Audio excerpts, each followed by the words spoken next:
I want to share with you one of the coolest emails that I just got out of the blue. A guy that's in your shoes, and his story, I promise, will encourage you. So I want to read our email exchange to you, and then at the end, I have some practical thoughts as to how to put this into practice. And he's given me permission to share this. I will give him an alias though. We'll call him Jay. So in January 2023, over 2 years ago, as of this filming, Jay wrote me this email. He said, "Hey Charlie, I'm turning 42 this month, and I went back to complete my training last year at 41. Do you think it is too late to have a great aviation career? Would I still be considered hireable at this age? I've been discouraged lately by the amount of 18-year-olds right out of high school heading into ATP that seem to have their whole life in order early. I took an early detour in my career with insert big corporate company here before returning to aviation. I appreciate your honest opinion and encouragement. The testimony of your aviation path was quite encouraging for me, as it showed that there are many ways to get to a goal. I appreciate the help." I see folks asking this same question a lot, both in comments on my videos and emails that I get. So I just want to share publicly my response here because I think it'll apply to many of you. So here's what I said back. I said, "Hey Jay, my gut reaction is no, it's not too late. Now, I have not worked for the airlines before, so you would need to talk to the pipeline programs and get their direct feedback on it. But since you're decades away from the mandatory retirement age and the pilot shortage is great, I think you're absolutely hireable. And at the end of the day, if this is what you want to do with your career, then go for it. It's a viable career path and you still have lots of time. Plus, there are many opportunities for employment as a pilot outside of just the airlines. There's a really big need for pilots. So it seems like you have two paths. Pursue your dream and goal, even though you wish you had started it earlier, but better late than never. Or you can decide not to, and the problem of, I wish I would have done that sooner, will become bigger. Now, I hope I'm not giving you bad advice, but based on what you've told me, that's what I see. I'm rooting for you, Charlie." Now, I thought this was the end of the conversation, but then February 2025, a full 2 years later, I get this email out of the blue, a reply from Jay. And he said, "Hey Charlie, I really appreciate you taking the time to respond and share your thoughts. Your perspective means a lot, and it's reassuring to hear that there are still plenty of opportunities in aviation, even for those of us who got started later than we originally planned. Since I first reached out, I've taken the leap and I'm now working as a military contract pilot. It's been a challenging but incredibly rewarding experience, and I'm grateful for the opportunity to gain hours while doing meaningful work." And this is the part that I thought was so cool. He said, "Looking back, I'm so glad I decided to push forward rather than let the regret of not starting sooner hold me back. Your advice about the two paths really stuck with me. Either pursue the dream now or let the regret compound over time. It was the nudge I needed to keep going." And I think it's so encouraging to see those two emails side by side. The first one where he's at kind of that fork in the road of, man, do I do this? Is it too late to do this? But I'm just looking for the nudge maybe to jump in. And then that second email 2 years down the road where he's experiencing a really gratifying career. And that inflection point or fork in the road that Jay was experiencing 2 years ago is what I want to talk about in this video, because I know there are a lot of you watching that are experiencing this same inflection point or fork in the road of, do I do this either just as a career or even just as a hobby, or is it too late? Am I too late? And I get so many emails and comments of people asking this exact same question of, I'm X years old, is it too late? And here's my advice to you. As long as you are medically fit to be flying, and that is a dream and a goal of yours, then yes, you should absolutely do it, because no one on earth, please listen to me, no one on earth is going to make your dream come true. It's not anyone else's responsibility to make your dream a reality. So if that's something that you uniquely care about, then you have to make that happen. And it's not easy, and I'm not discounting the fact that it's expensive and it's time consuming, but people that are asking me that question of like, oh, should I go for it? Can I still become a pilot? I think you already know the answer. So if you need a nudge, and I'll give you some disclaimers lately, like be responsible about it, but like consider this your nudge. You should do it. If that's what you want to do,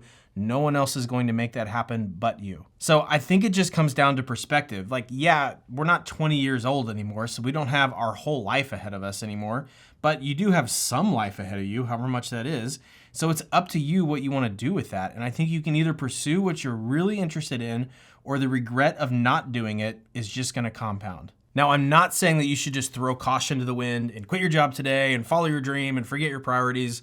I'm not saying that at all. Like you still need to be practical about this because you probably have kids, a mortgage, responsibilities, all that stuff. And I'm not at all discrediting that and just saying, hey, just go pursue your dream. Forget that. I'm not discrediting that. I have all those responsibilities. So like I can relate to you in that. But it might take you staying at your current job for a while and staying up late to study aviation stuff, to get your licenses, and waking up really early and seeing if you can do lessons at like 6 a.m. and stuff before you go to work. It might take something like that. Like for example, when I left the corporate world 5 years ago to go pursue full-time entrepreneurship, it wasn't just a, hey, I have a dream and I'm just gonna quit my job and go for it. It was a really long process. Like for 18 months, I woke up pretty much every single day, including weekends, at like 4:30 in the morning, and I would work. I didn't work on like Sundays, but like I would work from 4:30 in the morning until about 8:30 in the morning, and then I would go do my day job in corporate America, all day, and then I'd go to bed at like 8:30 at night and wake up the next day and do it again because I wasn't ready to just totally quit my job on a whim and be like, I'm gonna go be an entrepreneur. Like there was a long, almost 2-year period there of trying to build up the ramp up period to where I could leave the corporate world and have something to step into. And so like that was really, really hard. I eventually got in a groove and it got a little easier, but like that's really hard. And it meant that I wasn't very social in the evenings and my wife was on board with it. And like our life and my sleep schedule and my wake schedule just kind of revolved around this upcoming career transition. And so I wouldn't rule that out as kind of a hybrid approach. I think a lot of people think, man, I want to quit my job and go be a pilot, but I can't do that today. Well, maybe there's a hybrid approach. Maybe you can blend it like I did and like, oh, well, that means I'm going to have to wake up earlier. I'm going to stay up late. It's like, well, yeah, like that might be what it takes. But if that's the thing that allows you to go do what you're most passionate about, then isn't that worth it? And I think it is. And so I'm not saying any of that to like brag or say like, oh, look at me, like hustle, bro, just wake up and work harder. I'm not saying that, but like I do think there might be an aspect of you got to get a little uncomfortable for a defined period of time in order to kind of unlock where you're wanting to go. So to bring this back to aviation, I want to share with you an email that I sent out to my email list a while ago. I'm not saying this to promote my email list, but I just think it succinctly illustrates the importance of this. So here's what I said. If I could go back to the start of my aviation journey and tell myself one thing, it would be this: not everyone will share your passions. Give yourself permission to pursue what interests you and make actionable plans to live the dream you want.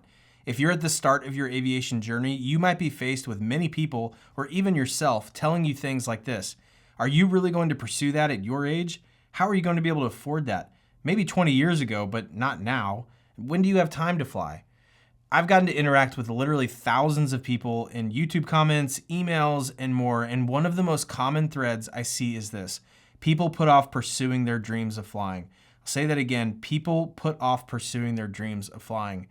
And this might be in the short term and go a few weeks or months without flying, or even over the longer term to where decades have passed on their dream. And I can feel their pain and regret and longing to do something they love. So my challenge to you now is this: if you want to pursue aviation, just get practical about it and start problem solving the things holding you back.